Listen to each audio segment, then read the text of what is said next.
alors qu'au Royaume-Uni les Britanniques tremblent à chaque publication d'un nouvel épisode du podcast de Meghan Markle, Archetype, en Espagne, CIST celui du journaliste Bradley Hope baptisé Corina et le roi qui fait beaucoup réagir.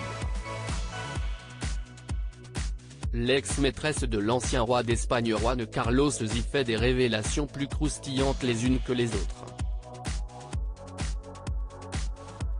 Dans les précédents épisodes, elle avait déjà raconté des détails sur la lune de miel de Felipe et Letizia, mais surtout expliqué que les 65 millions d'euros qui lui avaient été offerts en 2012, étaient un cadeau pour les souffrances endurées pendant leur relation qui aurait duré 5 ans, de 2004 à 2009.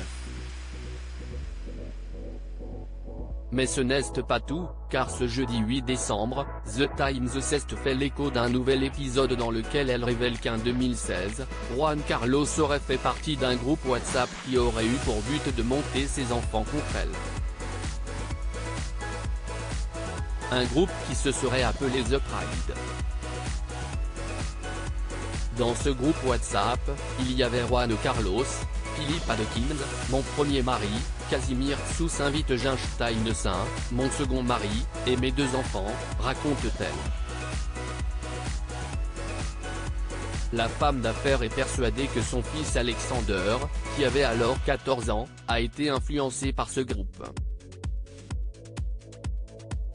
Maman pourrait-elle être une menteuse et une voleuse? Et puis-je lui faire confiance? Se serait-il interrogé après avoir lu des choses sur sa mère sur le groupe WhatsApp? Un groupe qui n'aurait cessé de grossir pour atteindre de plus en plus Corina Larsen. Ils disaient tous que j'étais une voleuse, déloyale, à qui on ne pouvait pas faire confiance. Ça m'a dévasté, a-t-elle expliqué dans son podcast. Son premier mari dément avoir fait partie du groupe WhatsApp selon The Times. Le premier mari de Corina Larsen, Philippe Adkins, a démenti avoir fait partie de ce groupe WhatsApp. Il remet plus globalement en cause l'ensemble des propos qu'elle tient à son sujet, en dehors de ce qu'elle raconte au sujet de la période de leur mariage. De son côté, Juan Carlos a toujours démenti les faits reprochés par son ancienne maîtresse. D'un point de vue judiciaire, il a gagné une bataille cette semaine.